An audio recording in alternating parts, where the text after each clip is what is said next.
이에 군대와 천부장과 유대인의 아랫사람들이 예수를 잡아 결박하여 먼저 안나스에게로 끌고 가니 안나스는 그 해의 대제사장인 가야바의 장인이라. 가야바는 유대인들에게 한 사람이 백성을 위하여 죽는 것이 유익하다고 권고하던 자라.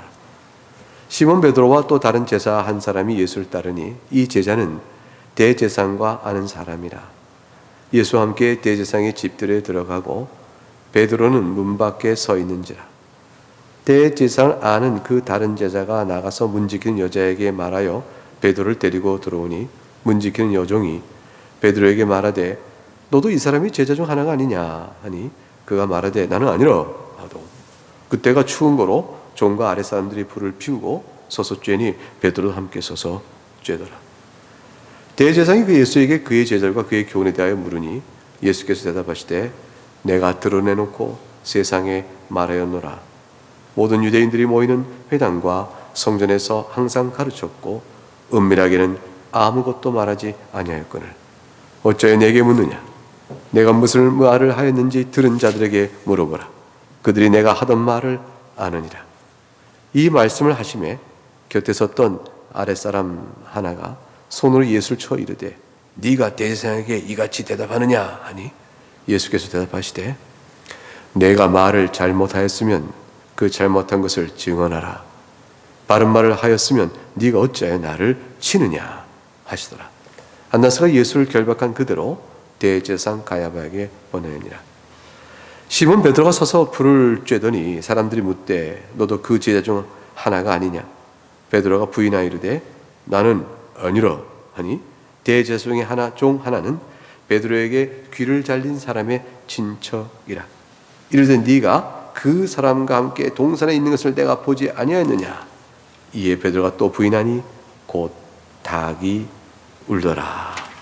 하나님의 말씀입니다. 하나님께 감사합니다. 네, 오늘 선포되는 주의 말씀으로 여러분 모두가 각각 주의 은혜와 평강으로 가득 찬 큰 기쁨의 시간들이 될 수 있기를 주의 이름으로 축복합니다. 예수님이 드디어 잡히셨습니다. 그리고 오늘 내용을 보게 되면 가야바의 장인인 안나스에게로 끌려갑니다. 그게 이제 12절과 13절에 나와 있는 내용입니다. 제자들이 이제 그걸 어떻게 봤을까요? 제자들이 이제 예수님이 가야바의 장인 안나스, 그러니까 대제사장이 이제 안나스였다가 그의 사위인 가야바로 옮겨졌어요. 그러니까 대제사장이 두 명이 다 살아 있는 거죠. 그러니까 안나스 대제사장에게 먼저 갔어요. 끌려갔다가 가야바로 갔다가 이제 빌라도 앞으로 끌려가는데, 근데 그 끌려가는 모습 보고 제자들이 뿔뿔이 흩어지거든요.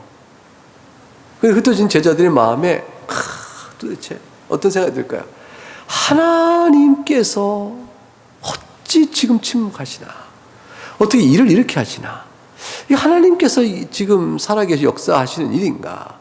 더 나아가서 예수님 정말 메시아이신가? 등등등 복잡한 생각이 상황에 대한 낙심 때문에 올 수가 있습니다.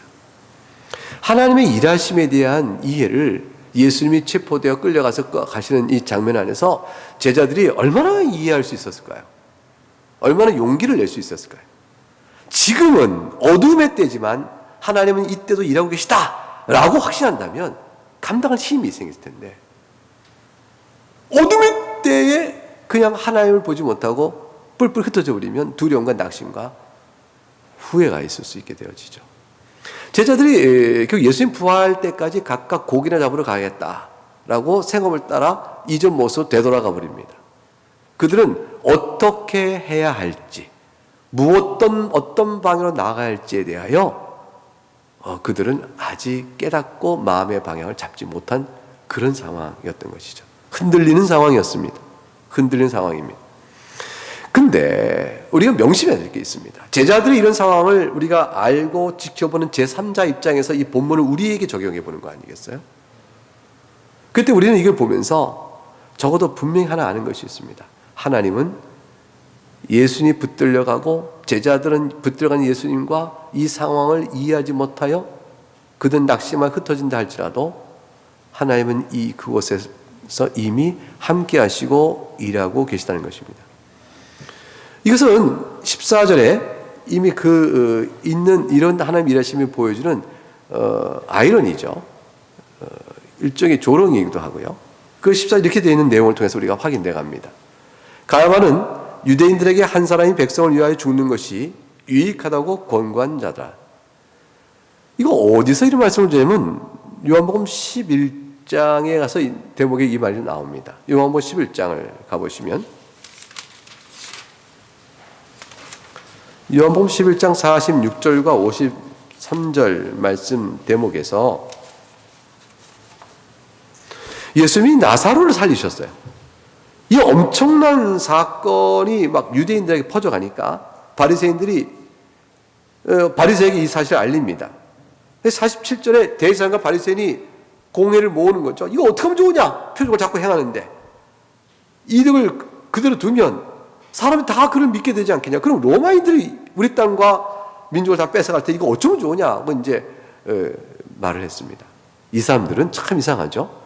예수님이 행하신 나사로를 살리신 표적까지를 들었고 알았으면 사람들이 믿듯이 자기도 믿고 그가 메시아인 줄 알고 따라가면서 로마에 대한 하나님의 그 인도하심을 보면 될 거 아니에요. 근데 이들은 예수님을 아예 어떤 표적과 어떤 가르침에도 제척해 놓은 거예요. 예수님은 아니다. 이미 결론 내려놓고 있는 거기 때문에 귀에 들리지 않습니다. 결정한 대로 살아가는 것이죠. 여러분, 사람이 왜 세상 사람들이 하나님의 복음을, 예수 그리스도의 복음을 듣지 않을까요? 안 믿기로 결정해서 그래요. 납득이 안 가서가 아니고 안 믿기로 결정해서. 내려진 결정에서 자기의 변명과 이유를 내세운 사람은 절대 복음을 듣고는 나오지 못합니다. 대제사장은 자기들의 이해가 있었어요. 바리새인들도 자기들의 생각이 있어요. 그 생각에 따라 그것을 붙들어 놓고 그리스도의 가르침과 서로 비추어 과연 그런가를 생각해 볼 준비나 여유나 돌이킴의 가능성은 처음부터 스스로 닫아놓고 있었습니다.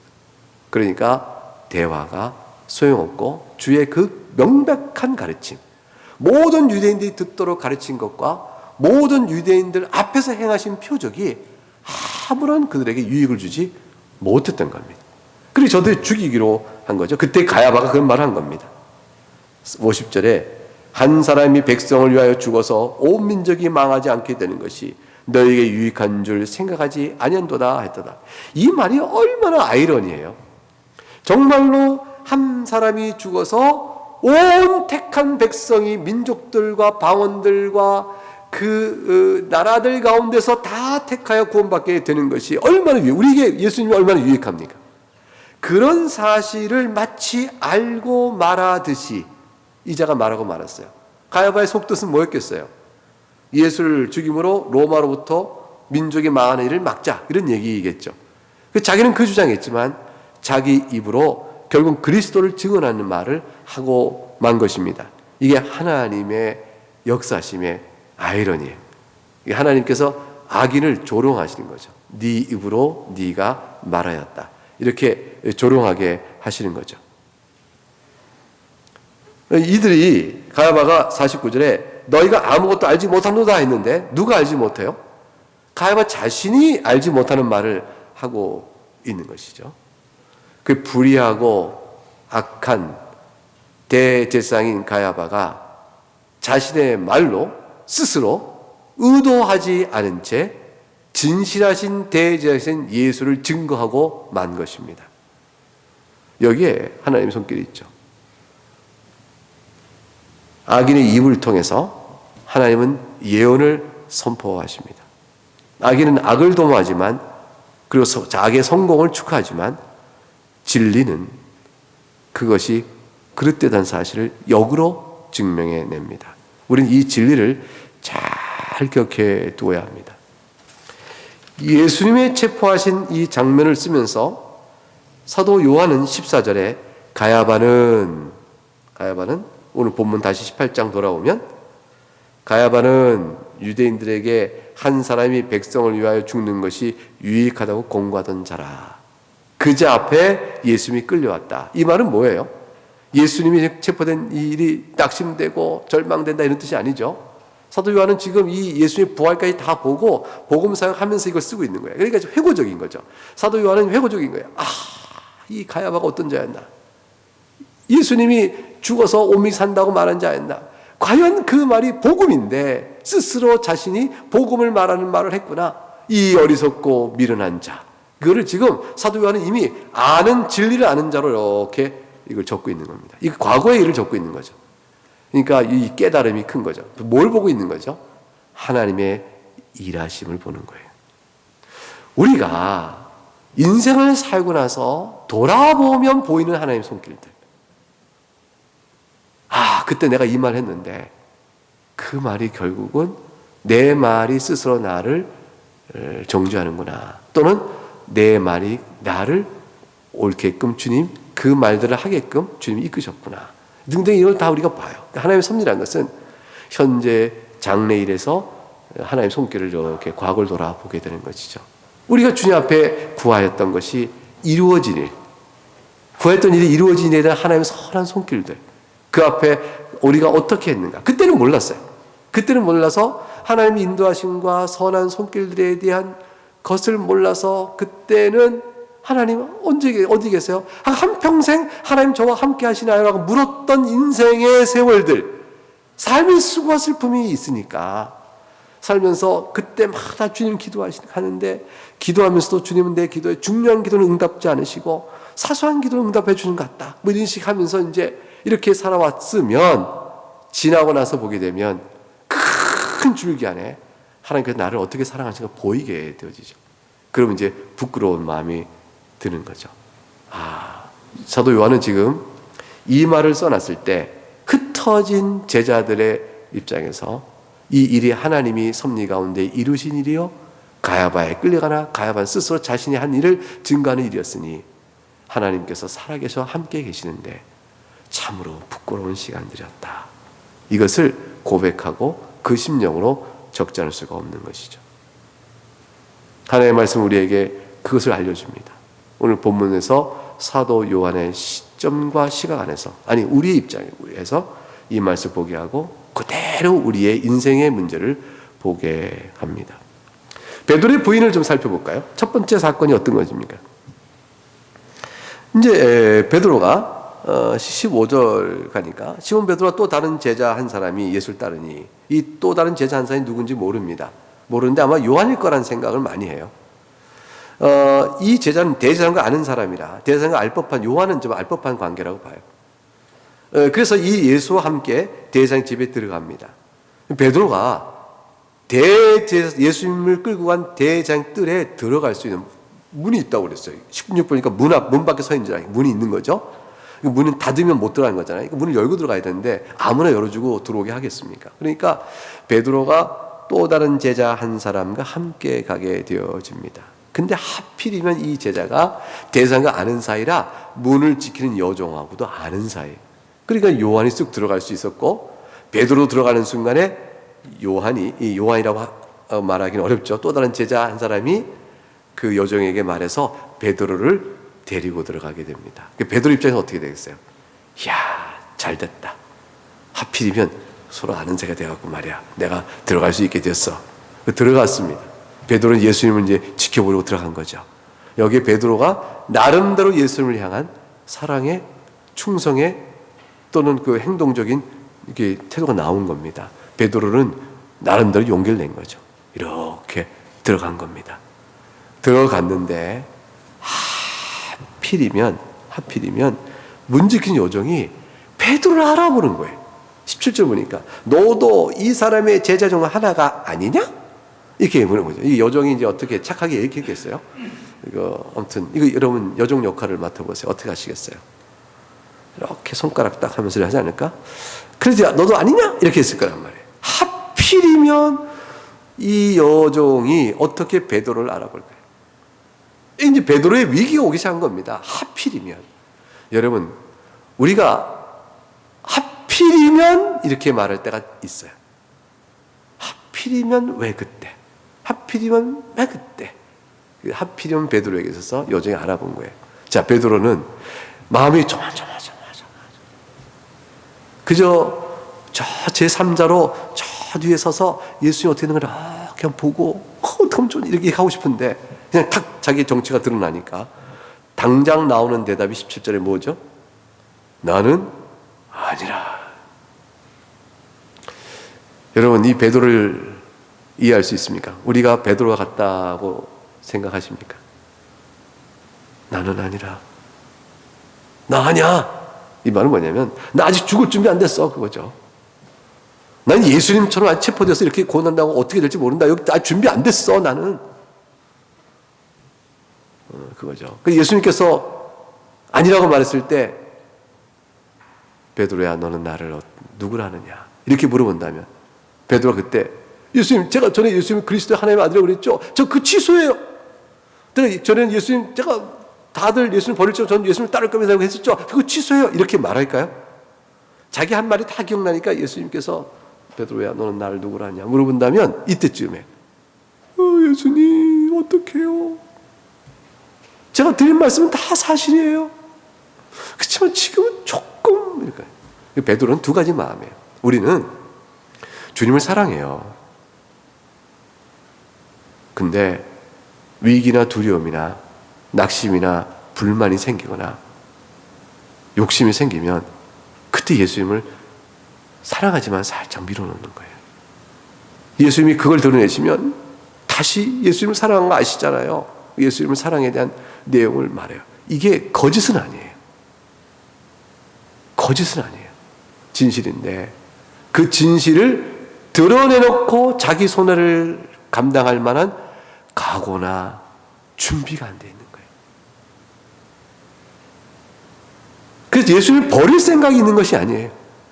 예수님을 버릴 생각은 없지만 손해를 감당할 힘이 없는 거죠. 연약한 거죠. 연약한 거죠. 그래서 나는 아니라 그랬어요. 아니라 해놓고 나서 얼른 어디로 갔을까요? 18절 보니까 그때가 추운 거로 종과 아랫사람들이 불을 피우고 서서 쬐니 베드로도 함께 서서 쬐더라. 베드로가 지금 어디 간 겁니까? 살짝 불 피우고 앞에 쬐고 있는 종들 사이에 살짝 껴들어갔습니다. 그리고 이제 딴청하는 거죠. 나 아니야! 그리고 딴청하는 거예요. 딴청하는 겁니다. 베드로의 이때 마음을 짐작해 볼 수 있겠습니까? 요즘 경험이 혹시 그런 거 있어요? 경험해 볼 수 있는 짐작이 있을까요? 하필 속으로 불을 쬐면서 에이, 하필 저 여정이 나를 또 어떻게 알아보나? 왜 또 알아보는 거야? 하고 당혹스러운 마음으로 있으면서 그러면서 몰라 이렇게 했어요.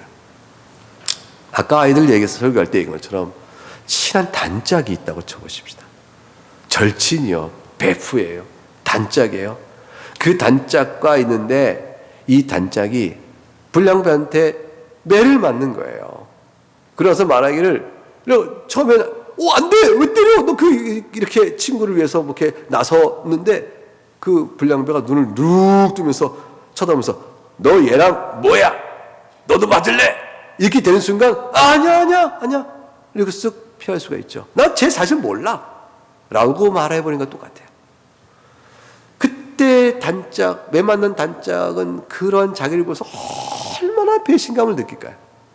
차라리 나서지나 말지, 차라리 또 도망이나 가 있지, 모른다는 말을 그 앞에서 해버린 그때의 그 단짝에 어떻게 볼까요? 근데 그 어떻게 볼까 하는 눈길과 말을 자신도 아는 거 아니에요. 제가 나를 어떻게 볼까? 이런 생각이 들 거 아니에요. 근데 그렇게 몰라 해놓고 구경꾼 사이에 들어간 건 똑같아요. 야, 친구 단짝이야. 너도 맞아야겠다. 아니야. 나 몰라. 쟤 아무도 몰라. 라고 싹 말해놓고 그 친구가 괴롭힘을 당하는 걸 보고 있는 구경꾼 사이에 싹 들어가서 자기도 모른 채 여기 있는 건 똑같은 거죠. 모른 채 있는 건 똑같은 거죠. 베드로의 비겁한 행동의 이 모습은 어떤 변명도 사실 하기 어렵죠. 변명하기 어렵습니다.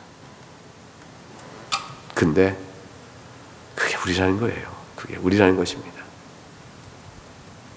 두 번째 사건이 발생해요.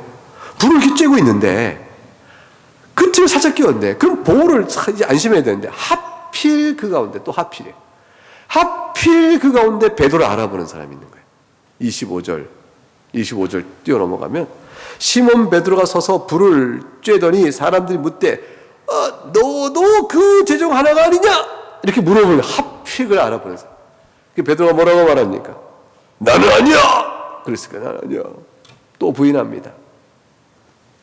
그런데 세 번째 사건이 발생합니다. 이게 뭐냐면 그들 가운데 하필이면 베드로에게 귀를 잘린 말고의 친척이 있었어요. 그 목격자가 있었던 거예요. 목격자. 그저 옛날에 오고 가다 아는 사이가 아니라 그 현장, 박혀온 바로 몇 시간 전에 있었던 목격자가 바로 얘기하는 겁니다. 자기 친척이 귀를 잘렸다가 붙였던 이적 사건, 귀를 잘린 사건, 근데 다시 딱 예수님 붙여준 사건을 봤으니 그 현장에 있던 말고의 친척이 얼마나 베드로 얼굴을 뚜렷이 바뀌었어요.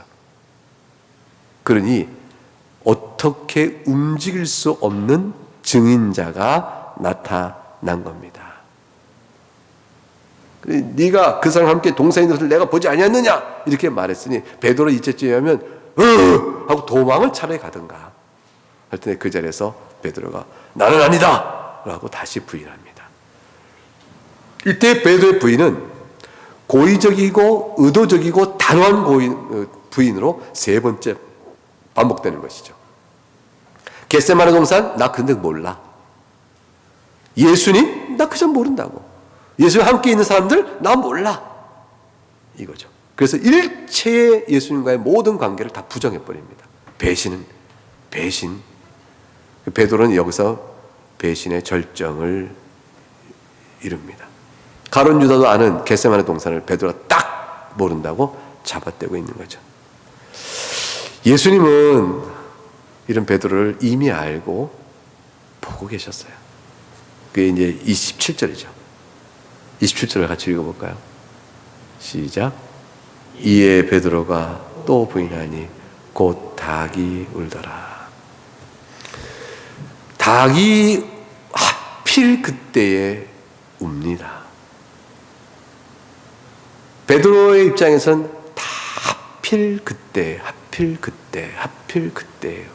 왜냐하면 자기가 원했던 것과 다른 상황이 자꾸 발생하여 자기의 모습을 드러내고 마니까 하필 그때입니다. 그러나 베드로가 하필이면 했던 그 모든 하필이 하나님 보실 때 뭘까요? 본래 그렇게 되어 있던 일이에요.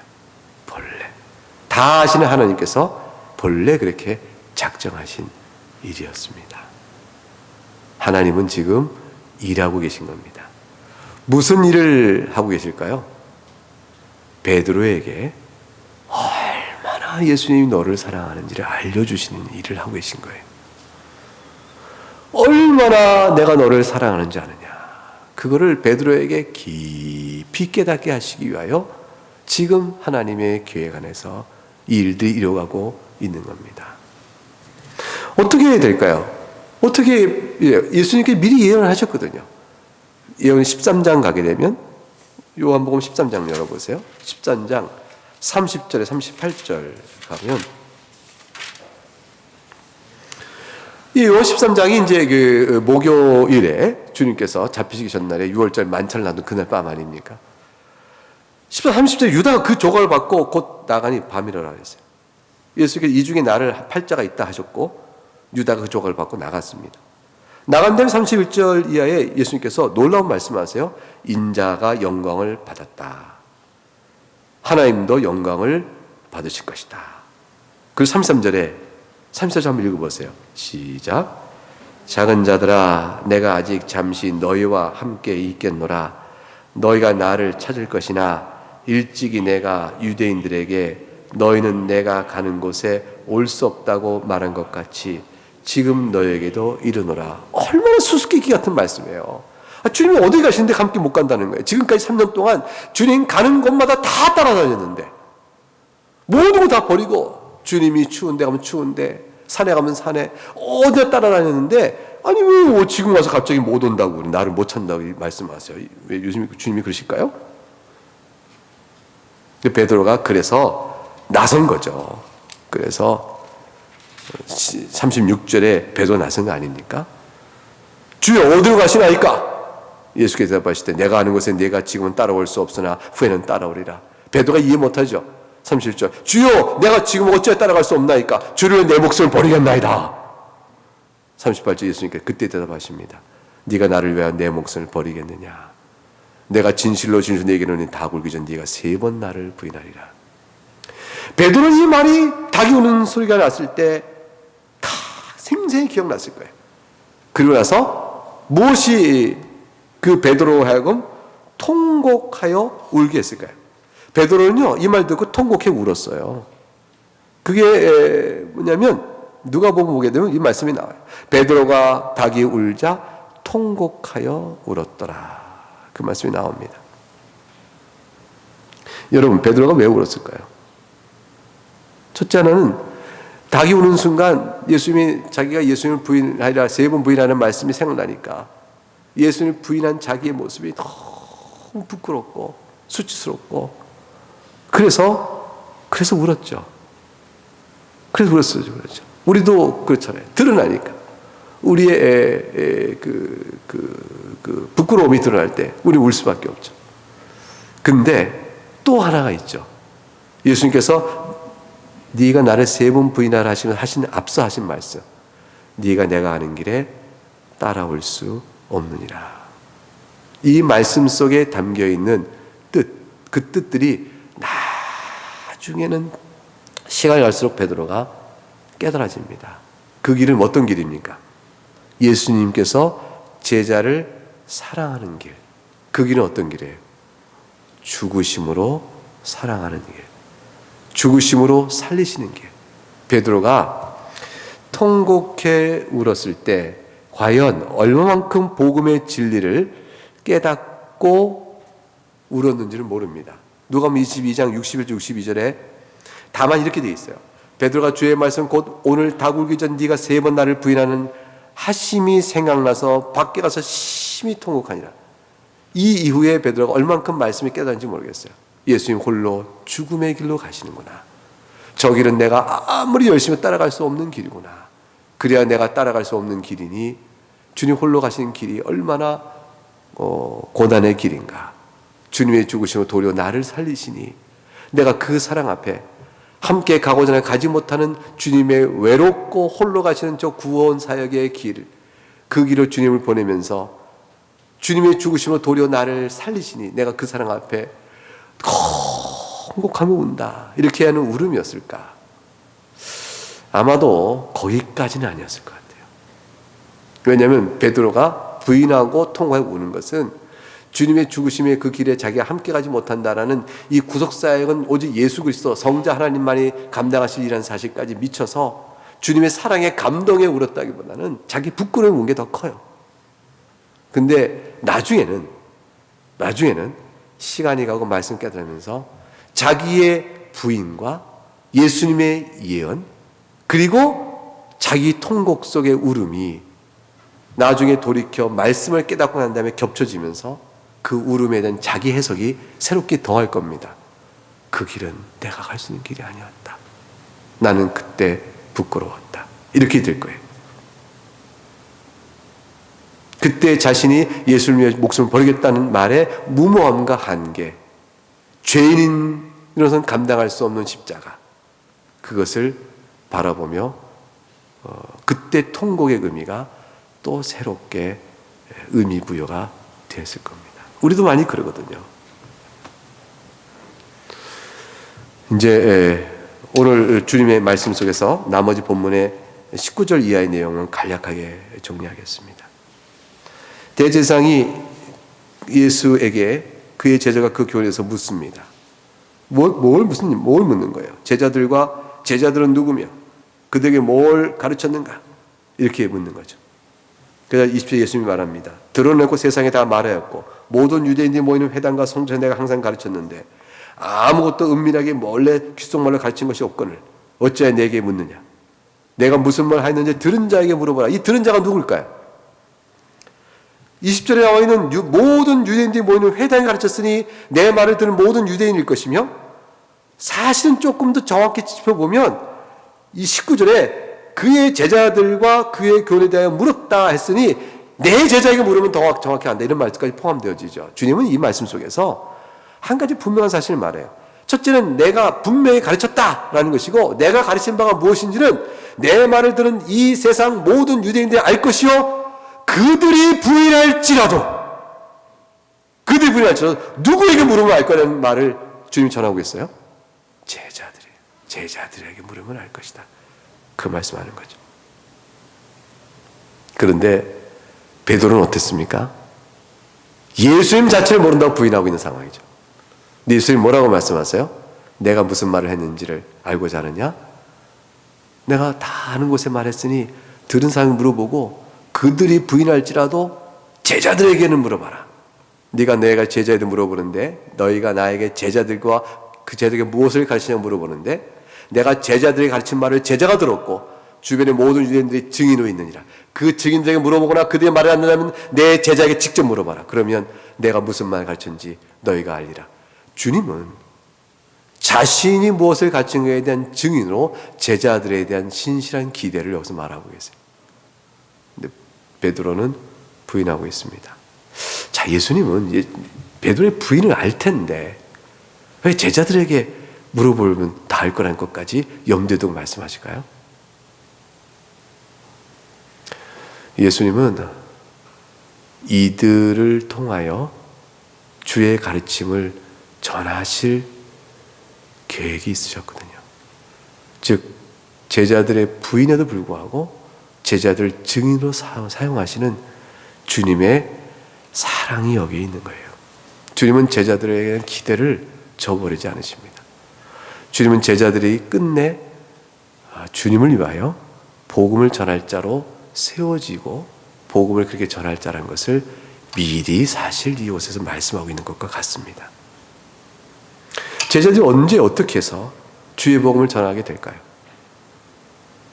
그것은 주님이 자신을 위하여 목숨을 버려 죽기까지 복종하여 주의 뜻에 따라 복종하여 사랑하셨던 사실을 알게 될 때 제자들 또한 목숨을 내놓기까지 주님을 사랑하는 자로 바뀌어 갑니다.